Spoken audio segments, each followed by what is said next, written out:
All right, welcome back. Well, yes, we're going to be focusing on the need and urgent need, the utmost importance of ensuring that we conduct peaceful campaigns, the electioneering process, and ultimately the elections. And so we do have Most Reverend Matthew Kukah joining us this morning. He's the convener of the National Peace Committee. Good morning, sir. Thank you for joining us today on the program. Good morning, Chamberlain, and thank you very much for having me. Yeah, so we have seen the statement that was released, but yes, responding to some of the narratives, the actions of political parties, candidates, some supporters as well. And of course, the National Peace Committee frowns against some of these actions. But how much of a challenge is this, especially when you see the perspectives of state governments, some of who have issued certain laws that their opponents don't comply with? Is it, I mean, how does the committee see this? Is it irredeemable, or that, look, we need to arrest this as soon as possible? Well, thank you very much. As you can see in the wording of the statement, it really just amplified the concerns of not only Nigerians, but also the international community. You know, a lot of all this is happening against the backdrop of a very volatile environment captured by the expressions of concern by the international community.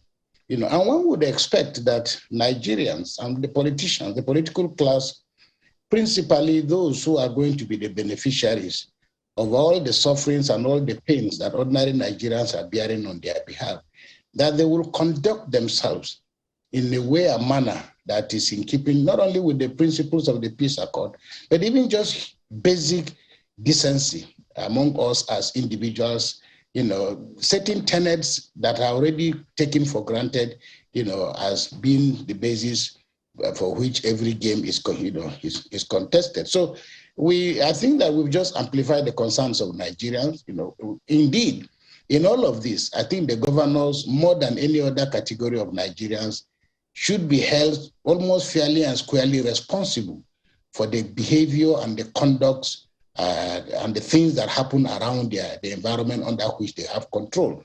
Because it is the reaction of state agents, for example, whether it is in denying opposition access to facilities and so on. And so these are some of the things that are generating the tension. So we just hope that as we speak on behalf of ordinary Nigerians, that the political elite will take us sufficiently seriously, because it is in their interest to conduct themselves in a way, a manner that is in keeping with the principles of democracy.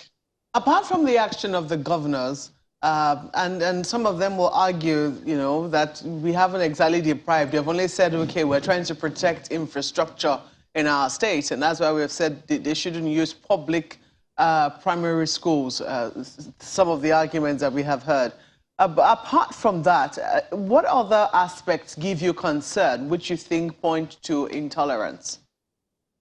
Look, you know, under the military, the apparatus of state were largely compromised, you know, in the sense that almost everything was deployed to maintain the person who was in power. And the essence of democracy is the expansion of the public space. And the whole idea why democracy is what it is, and I have said it severally, we didn't elect people just because we want roads and so on. We elected people so that they can help expand the frontiers of our collective freedom. Now, I happily, you know, if you remember, and if you may just indulge me to put all this in context, you remember that in the run-up to the 2015 elections, one of the very worrying things was the statement credited to the then General Buhari, who was, you know, contesting for the elections, who had said something to the effect of what was said in Hausa, Kare Jini, Biri Jini, meaning that he framed, you know, the contest in a way, a manner that literally translated, there will be blood for the monkey and there will be blood for the dog, meaning that this was a fight to finish. Now, those were the anxieties and the tensions that led to the need for setting up of the peace committee. Now, if you fast forward, I think the most unfortunate thing is that we haven't made much progress, largely because of the nature of the political environment.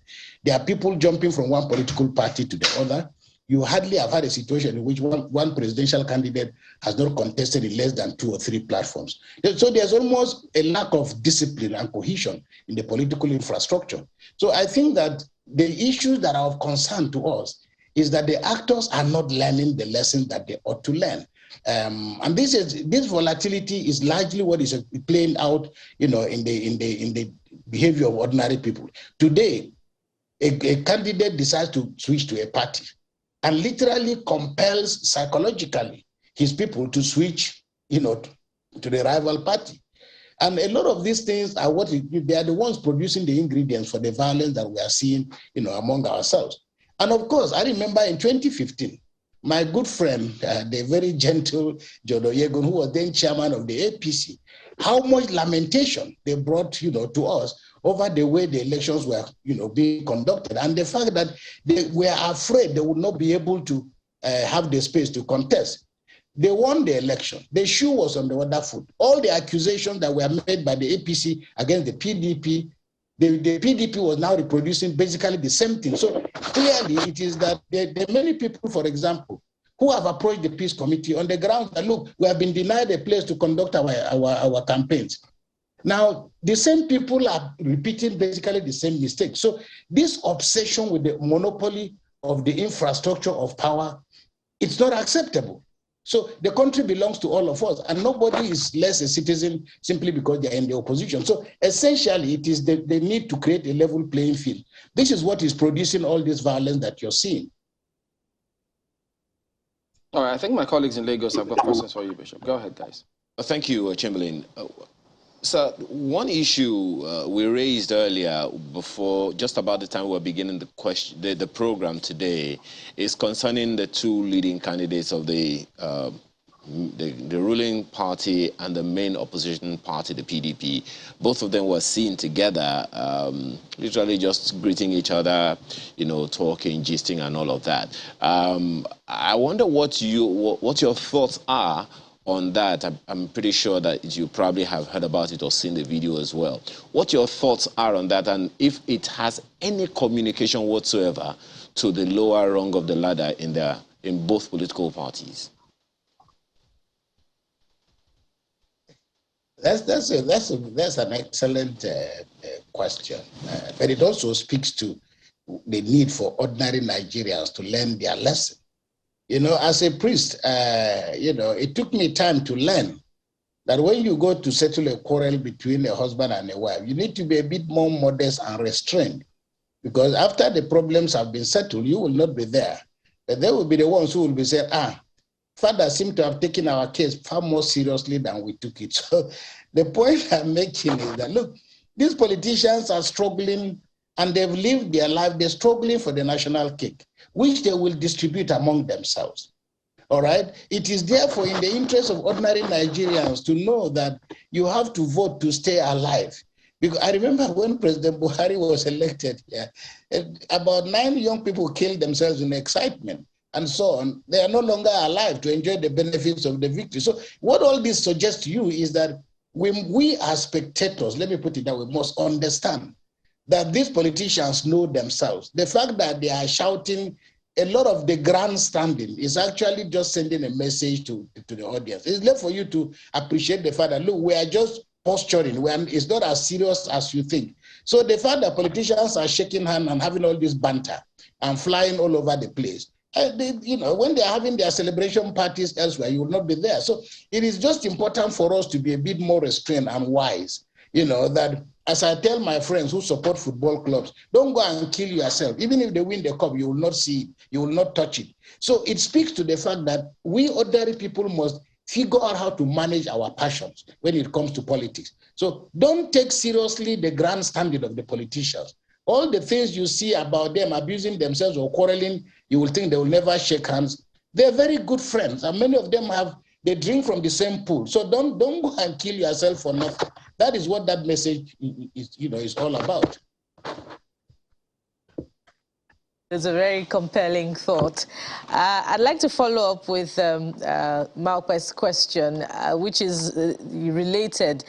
reports from political parties, particularly opposition parties in states of the Federation, is that there's intolerance to the extent that the agencies do not allow them to put up their own adverts, they don't allow them to use certain venues, and you know, the atmosphere for electioneering and campaigning is stifling.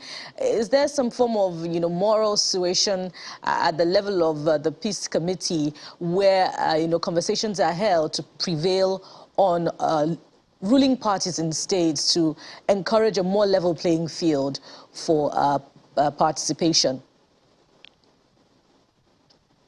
You know, it's quite disheartening. It's quite disheartening, you know, the way these people, the big people will pretend that they are not responsible for their supporters tearing the posters of the opposition. But their body language often sends the message.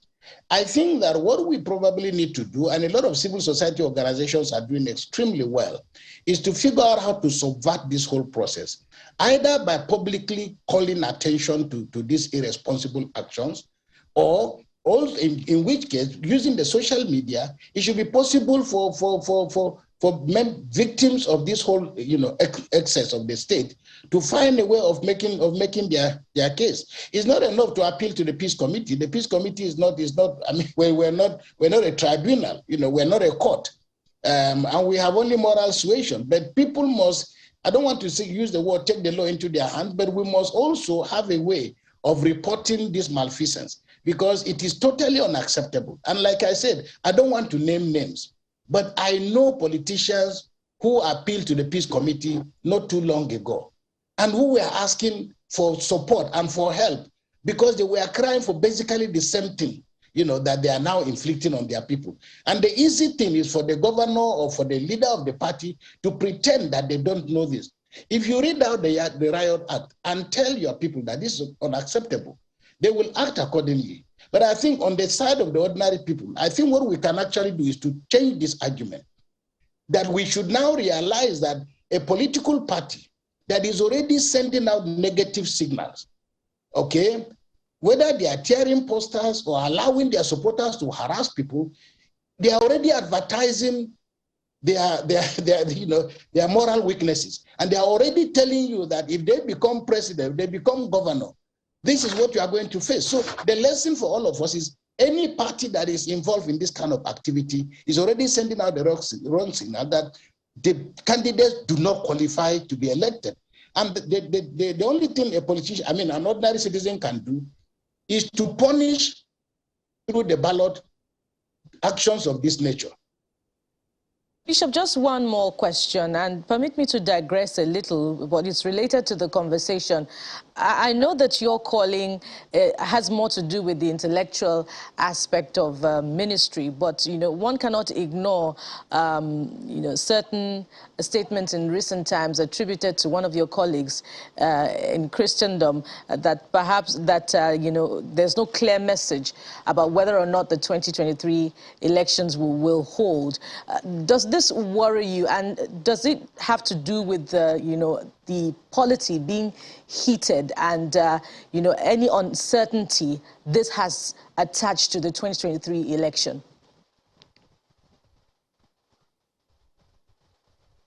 Look, you know, my dear sister, some of us have gone to school. And the reason why we went to school is to cure ourselves of the forces of darkness. You know, the very fact that Nigerians at the highest level take some of these characters very seriously suggests very clearly that even they themselves, with their education, with their knowledge, with their going to church, with their going to Mecca and going to Jerusalem, we are still at best in moments of anxiety and fear, literally pagans.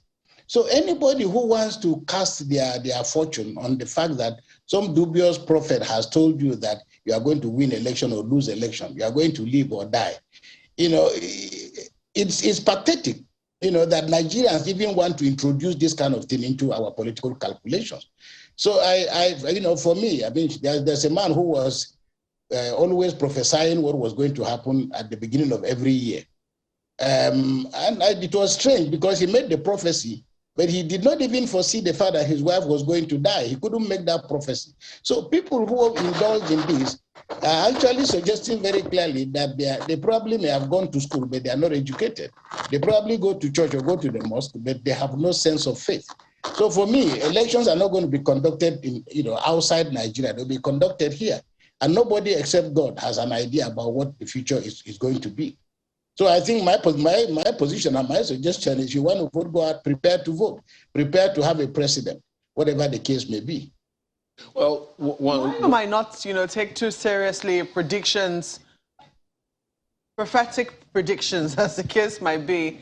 What about that of the National Security Advisor, who's been talking about, people trying to disrupt the 2023 elections? There have been clear, concerns about security and its implications for the 2023 elections. There are many places in this country we know activities from 7 p.m. or from 5 p.m., between 5 and 6 p.m., people are already scrambling to quickly get to their homes. And after a certain time, they leave the arena to bandits and other people who, who have the temerity to be out by that time of the night or by that time of the evening. These are real situations that many Nigerians are currently living in. Do you fear that these sort of situations could have any influence whatsoever on the 2023 elections? Well, as the captain will say to the co-pilot, I got it. We cannot surrender, our security to certain projections. When Deborah was killed here in Sokoto, I was coming from a funeral of the father of one of my priests, and I ended up in Abuja. And a lot of people say to me, you can't go back to Sokoto now. Give yourself 1 month. Give yourself 2 months. I said, well, I'm Bishop of Sokoto. I don't have a house in Abuja. Whose house will I be living in for a period of 1 month? In any case, what kind of signal will I be sending, to the people under my care? I got into the plane and I came back to Sokoto. On a daily basis, people are saying to you, you can't move this way, you can't do. My position is very simple in this matter. My life is in the hands of God. I think that I didn't hear what the National Security Advisor had. But those into whose hands the security of our country has been entrusted cannot be involved in scaremongering. Their responsibility from presidency right down is to let Nigerians know we've got your backs covered.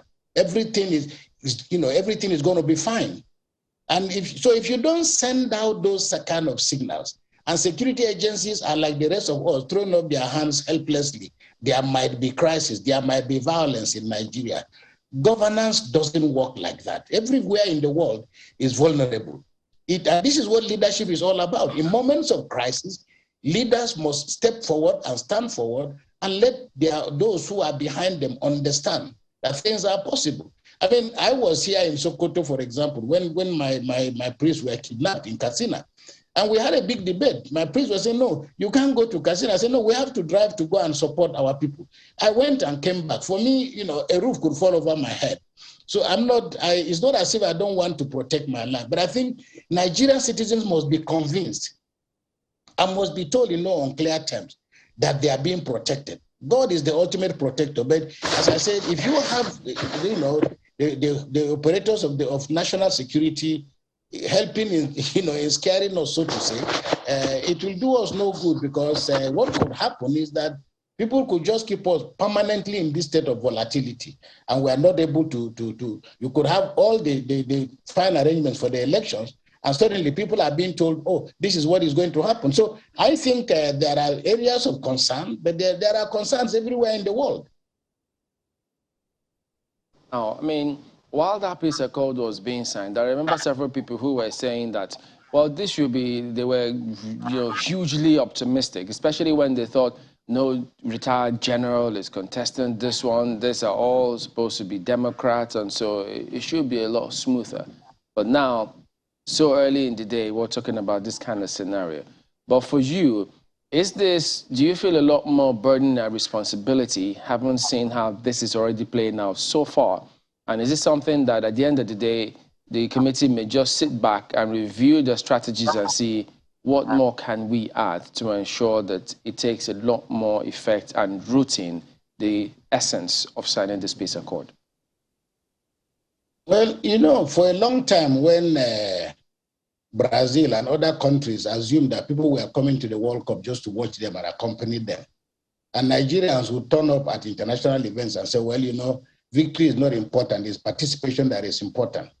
But as the game has, as people have gained more and more experience with Cameroon defeating Argentina, it seems now clear that the coast is open. So what I'm saying in effect is that metaphorically, the participation of the generals, because they came from a tradition that monopolized power and closed the political space, it is natural that by opening up the political space, what we're really seeing is not necessarily a bad thing if it doesn't cost human blood and human lives. The excitement, the energy, the passion, all these things are necessary. It's the same thing you have in football. In Britain, they used to be called the lager louds. Then, but violence in sports was a very serious issue.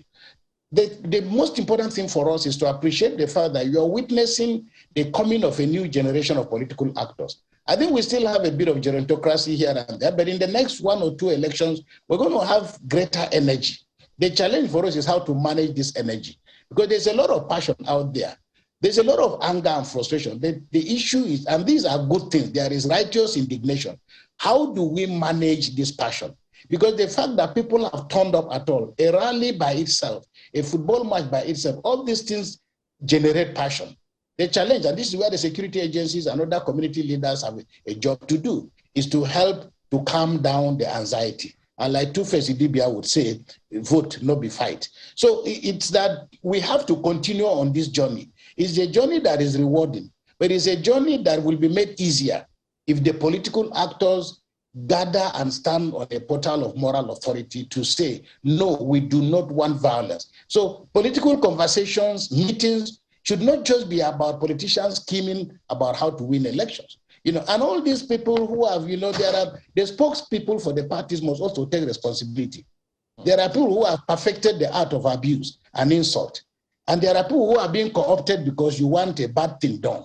So people must learn to be held accountable. For me, that is critically what it's all about. We must learn to punish people for the behavior that they undertake that is not in conformity with public morals. And that is a job that we all have to join hands to do. We do thank you very much indeed, Most Reverend Matthew Kukah, convener of the National Peace Committee. Thank you very much, Chamberlain. Thanks for having us.